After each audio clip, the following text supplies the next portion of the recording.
आइए थोड़ी सी मैं आपके बीच में प्रदोष की चर्चा कर लूं। आज प्रदोष काल है और ग्रंथों में प्रदोष की बड़ी अद्भुत महिमा का वर्णन किया है।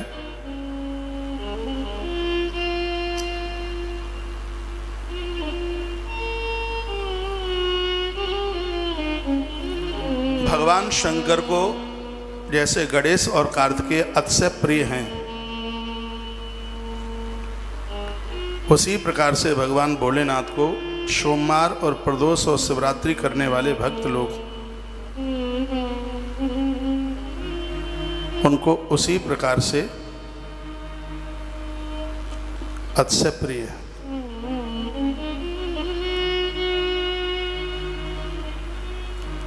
बोलिए बांके बिहारी लाल की जय, श्री हनुमान जी महाराज की जय जय जय श्री राम, जय जय श्री राम, जय जय। श्री राधे श्याम। वैसे टाइम तो कम रह गया है, फिर भी मैं कोशिश करता हूँ। इसमें काफ़ी ऐसी बातें हैं जो लिखने के लायक बातें हैं, समझने के लायक बातें हैं। इत्युक्ता मुनिना साधीशा विप्रावनिता पुनः तम प्रणम्यात पप्रक्षम शिव पूजा विधि क्रमम। एक ब्राह्मणी ने महात्मा सांडिल्य को चरणों में वंदन करके प्रणाम करके पूछा था, हे गुरुवर, यह कृपा कर दीजिएगा, यह बता दीजिए कि प्रदोष का व्रत किस प्रकार से किया जाए, इसकी विधि क्या है। आज तो हम इसकी करने की विधि, समापन उद्यापन की विधि फिर किसी दिन सुन लेंगे। तो महात्मा सांडिल्य ने प्रदोष के बारे में बड़ा कुछ अद्भुत बताया। का पक्षे द्वये त्रयोदश्याम निराहारो भवे ददा घटी त्रयादशमयात् पूर्वम स्नानम सम आचरेत। वर्णन किया है। सांडिल्य कहते हैं कि दोनों पक्ष की त्रयोदशी के दिन निराहार रहकर सूर्य अस्त होने के बाद ही भोजन करें। जब तक सूर्य अस्त नहीं हो जाता तब तक दिन में भोजन नहीं किया जाता। शुक्लांबर धरो धीरो भागत्यो नियमान्वता।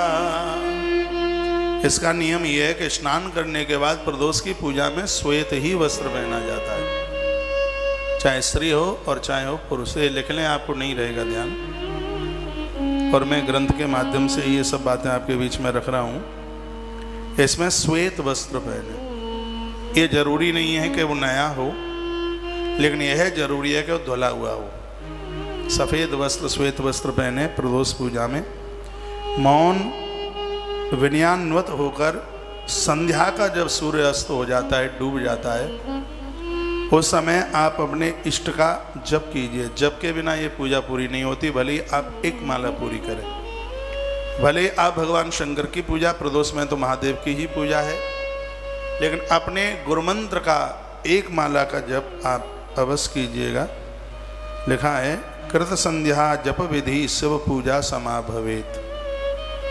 जप करने के बाद ही इस पूजा को आरंभ करें। आप एक माला जप लें। जो भी माला, जो आपकी नित्य की जप की माला है, उस रोज की जपने की माला का इतना बड़ा प्रभाव है। जिस माला पर आप रोज जप करते हैं, उस नित्य की जपने की माला पर आप शंकर जी का भी मंत्र जप सकते हैं और उसके ऊपर आप नारायण का भी मंत्र जप सकते हैं। भले ही आप शंकर के पुजारी हैं, लेकिन आपके हाथ तुलसी की माला बहुत लंबे समय से लग गई है, तो भगवान महादेव का जप आप तुलसी की माला पर कर सकते हैं। आपके पास लंबे समय से जपने वाली माला रुद्राक्ष की है और आप भगवान नारायण का जप करते हैं, तो आराम से उसके ऊपर कर सकते हैं, कोई दिक्कत की बात नहीं है। क्योंकि मैं अपनी तुलसी की माला के ऊपर कई मंत्रों का जप करता हूँ। दीक्षा का मतलब ये थोड़ी होता है कि अब आप और सब चीज़ों को भूल जाएं, सब देवताओं को भूल जाएं, जो गुरुजी मानते हैं बस वही देवता मानना है, ऐसा नहीं है। जो पूजा पाठ आप पहले से कर रहे हैं वो सब करते रहिए, बस उसमें प्लस गुरु महाराज ने जो मंत्र दिया है कुछ माला, उसको अपनी पूजा में बढ़ा लीजिएगा। वह जब आरंभ कर दीजिए। पहले आप पूजा पाठ करते रहें, उसका ही तो प्रभाव है कि किसी गुरु महाराज से आपकी मुलाकात हो गई, उसी का तो यह प्रभाव है। तो उसका मतलब ये नहीं है आपकी पहले की सब पूजा पाठ छूट जाए, उसमें छोड़ना नहीं है। उसमें बढ़ाना है। बड़े अच्छे अच्छे श्लोक लिखे हैं। संध्या करते हुए जबकि पश्चात आप बड़ी धीरता के साथ पूरा आरंभ करें। इतनी व्यवस्था कर लीजिए कि बीच में कुछ भी आपको मांगने की जरूरत न पड़े। प्रदोष की पूजा में पंचामृत की बड़ी महिमा है। जो रात्रि को प्रोग्राम होता है 10 बजे से, किसी दिन मैं उसमें निवेदन करूंगा, क्योंकि प्रदोष का व्रत करने वाले के घर में किसी भी प्रकार का वास्तु दोष ही नहीं रहता। दूध, दही, शहद, घी से इन सब चीज़ों से हम भगवान को निलाते हैं। तो हम कोई परपाटी नहीं अपना रहे हैं कि पहले के लोग ये पूजा करते करते मौत को प्राप्त हो गए इसलिए हम वह कर रहे हैं। ऐसा नहीं है। इसकी बहुत बड़ी महिमा है, बहुत बड़ी मान्यता है। तो इसमें पंचामृत की बहुत बड़ी महिमा है। देवादिदेव शिव के समक्ष का भाग तत्काल लाए जल से और गैया के गोबर से उतनी जगह को लीपें जिस जगह पर आप पूजा करने के लिए जा रहे हैं। गैया के गोबर से लीपिए, उसके ऊपर लकड़ी का पटा लगाइए, उसके ऊपर सफ़ेद ही वस्त्र बिछाइए, फिर उसके ऊपर भगवान शंकर की पिंडी है, नर्मदेश्वर हैं, वो बिठाइए। नहीं तो आप मिट्टी के शिवलिंग भी बना करके प्रदोष काल में उस पूजा को आप पूरा कर सकते हैं। पूरी बात सुन लीजिए।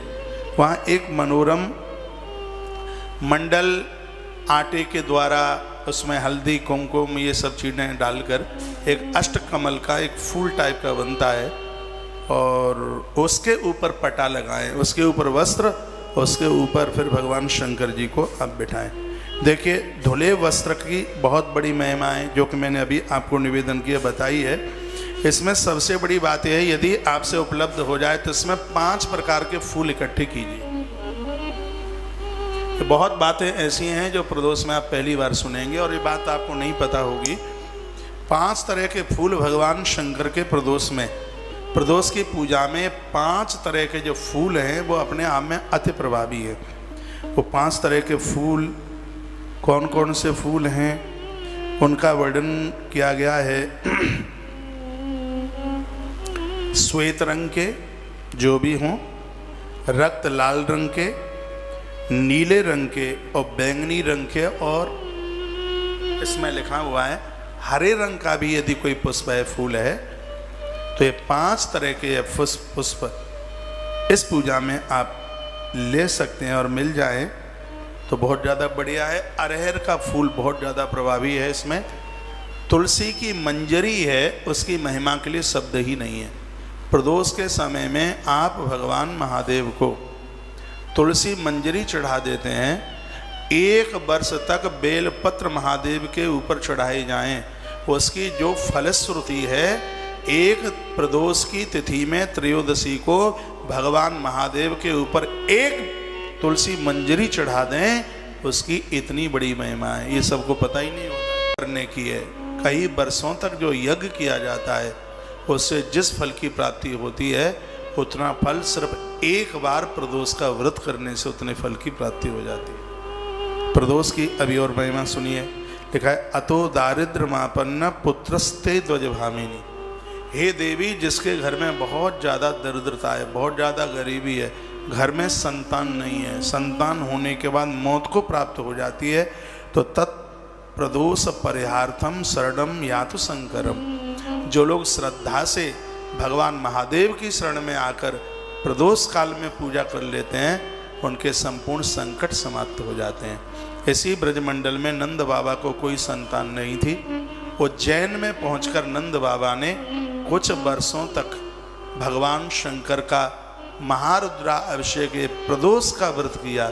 शिव पुराण में कथा आती है, पिंडी में से आवाज़ आ रही थी, महाकाल की पिंडी में से, हे नंदराय, आप अपने घर के लिए लौटिए।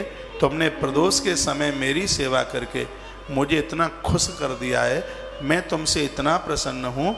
हमारा वरदान है तुम्हारे लिए, त्रिलोकी के नाथ स्वयं नारायण तुम्हारे यहाँ पुत्र बन करके चल करके आएंगे। ये स्वयं भगवान ने कहा।